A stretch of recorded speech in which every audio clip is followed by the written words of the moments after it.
Hello, my loves. Welcome into this Taurus new moon reading. This reading is for you if you have Pisces rising and or if 28 degrees, 26 minutes of Taurus shows up in your third house. Welcome in. If you have not already watched the introduction to this reading and you want to learn more about what it is that we're talking about here, linked in the description and popping up on YouTube. So let's talk a little bit about the third house. This is where this new moon in Taurus is happening for you. The houses represent where in our lives things are affecting us. The third house is the house of communication, ruled by the third sign of the zodiac, which is Gemini. So the area of your life that is influenced by this new moon is early education, technology, learning, language, and transportation. So these are the places that you can expect to see a new beginning, this new energy, this focus of attention, influence, and energy. Now we are doing two different readings here. The first reading is going to be for you and you alone to interpret however you interpret it. So I'm not going to be offering up any interpretation, any guidance at all. You're just going to be reading the cards, which I'll show you how to do. And then I encourage you to have a journal on hand, pause the video, and write down what is coming through for you. Because what the new moon in Taurus really told me it wanted for you is that you have your own ability to tap into the wise instinctive knowing that exists within yourself. And so these cards, the karma cards by Monte Farber, is the first time I've ever used them in these readings, because they're very geared towards activating and pulling out from you a knowing and an understanding, whereas the interpreter, the reader, doesn't really necessarily know what the cards are offering you. So I'll just create the space for you to get from these cards, this reading, whatever it is that is there for you to dive into.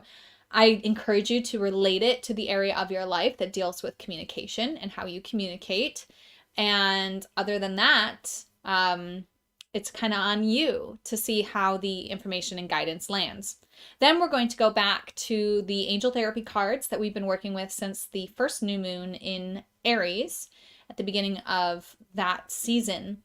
And we're going to be applying the information to the third house and again bringing in the human condition content. So if you didn't watch the introduction, I do explain what the human condition is and give you a little bit more insight and information on that. So if you aren't familiar with that term, I do recommend watching the introduction because it'll bring you up to speed here.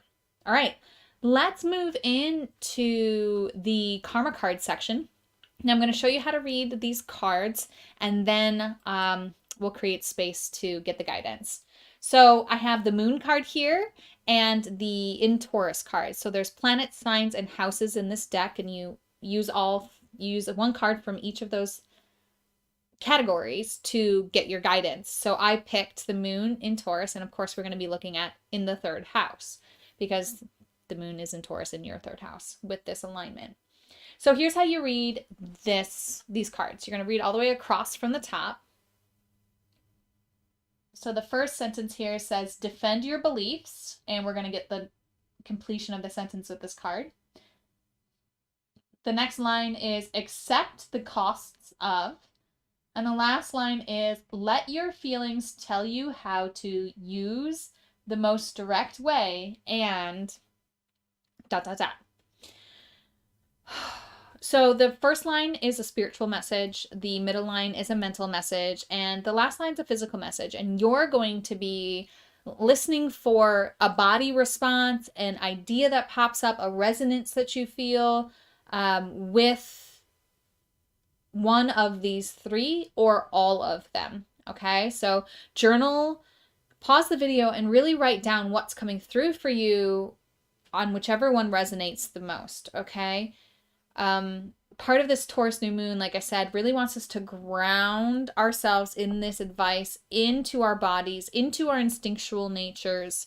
And we have to do that through practice, through a practical, physical way. And journaling is a great way to do that. So I highly, highly recommend grabbing a journal, pausing this video, and then pausing once we get the completion of these sentences so that you can spend time with these messages, feeling into your body, what's coming up for you, what is it that you're sensing, knowing, how does this relate to other things going on in your life, and in particular, what is that telling you about your communication, right? Okay.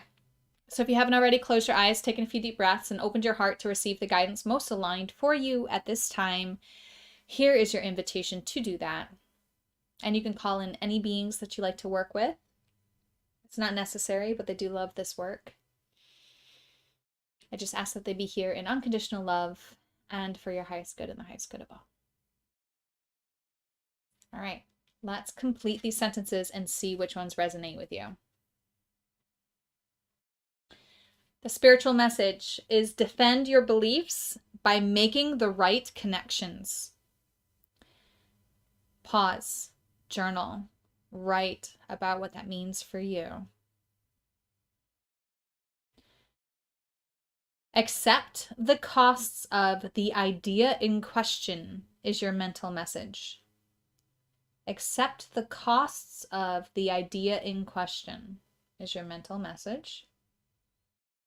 Pause. Take some time with that.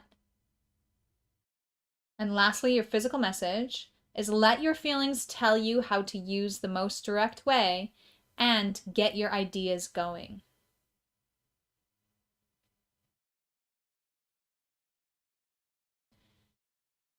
Again, pause if you need more time with this. We are going to move on to our angel therapy information and interpretation. But again, you can pause this if you're watching replay.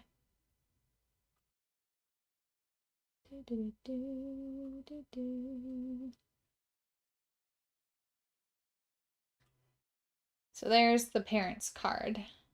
If you have been watching the last couple moon cycles with me, new moon cycles, you will be familiar with this card. Okay, so the card says, the divine truth is that your parents eternally love you to the best of their ability. The angels, your support team, are helping you heal from any past associations with your mother and father. Oh, any pain, sorry. Heal from any pain associated with your mother and father. So this card came up for you in the second house for the Aries alignment. And so for the Aries readings, we were talking about redefining your values and valuables by this new understanding of your parents, redefining your self-worth with this new understanding of your parents. And now we move into applying this information to the third house, the house of communication.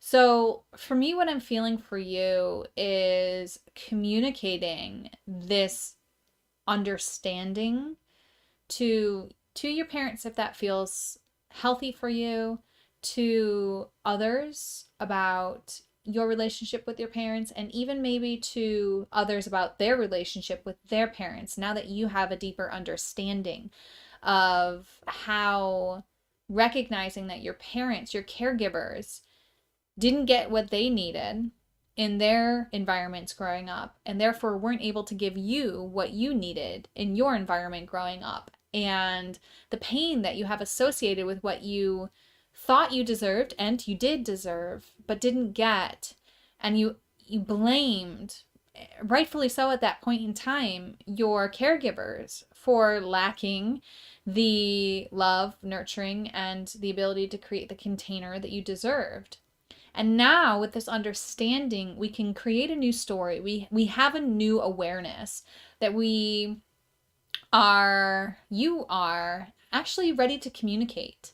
Or throughout this lunar cycle, this lunar month, you are going to be invited to communicate this understanding to your parents. You might be communicating your forgiveness of your parents to your parents.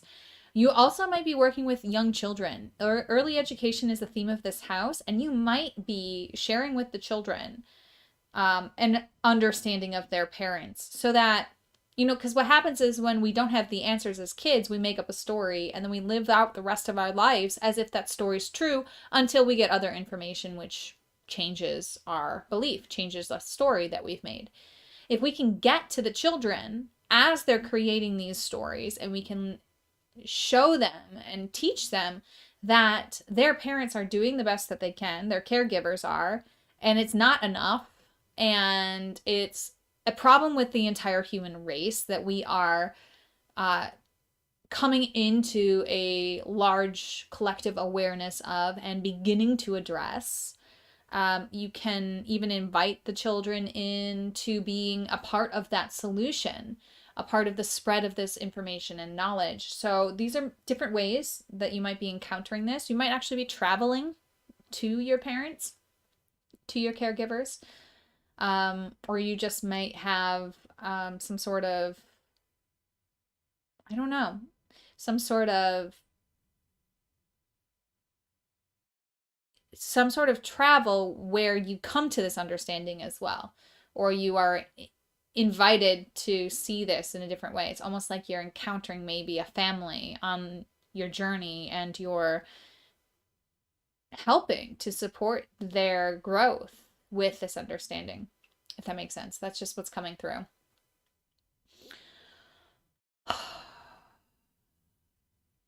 I'm tapping in to see what else is here for you. Just knowing, learning, understanding this material that Jeremy Griffith has put together. Again, you can watch the interview. It's an hour-long interview. It's the most important interview of our time. And then diving into the content provided by Jeremy Griffith and the World Transformation Movement free at humancondition.com. Again, well, I said this in one of the other readings, but I'm not sponsored by them. I am offering this information and content and redirecting you to this understanding because I think it is the most important information, understanding, healing, truth that is out there. And I think it's the most important thing that I can offer you at this time in terms of your growth and helping you to connect with the wise instinctive knowing that exists within you and move forward from an empowered place. Okay. But recognizing that your parents, they were doing the best that they knew how, and that they didn't get the love and nurturing that they expected, and that trauma leaked into their treatment of you, and they most likely tried to treat you better than their caregivers did. But it still wasn't enough.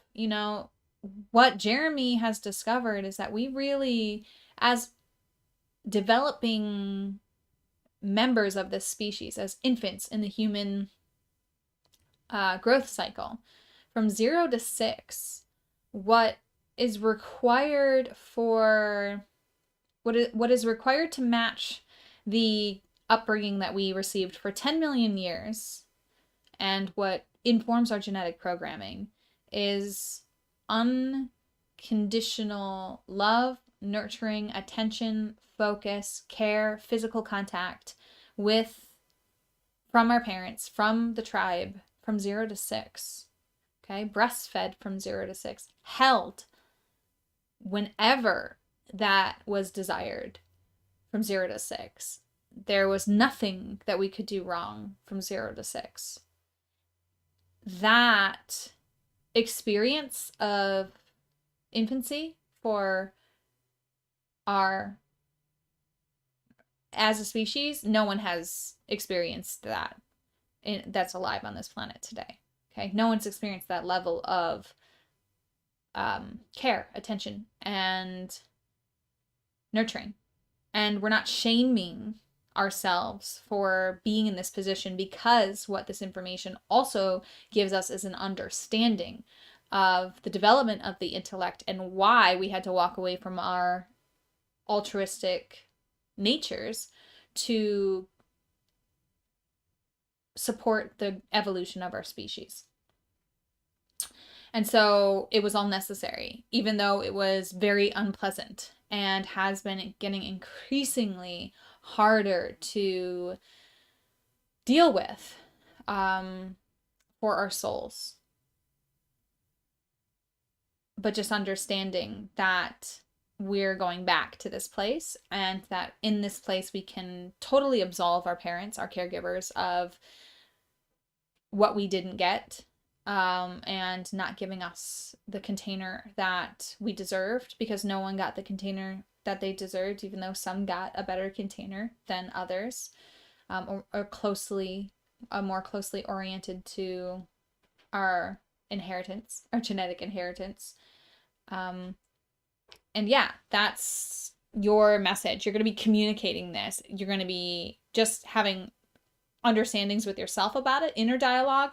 You're going to be talking to others about it. You may even be sharing this with your parents, and you may be offering this to young children as a way for them to understand their environments and what they've experienced, to help them rewrite the programs in the moment so that they don't get momentum in believing that they're not worthy, and that's why their parents, caregivers, haven't given them the container that they expected, and deciding that the world is a scary place, and that is unloving, and that you need to be tough and competitive and aggressive to survive in this world and environment. You're going to be helping them to understand a new way. Let me know how this resonates. Let me know if you have questions, and as always, namaste. The universal light within me salutes and honors the universal light within you. Namaste.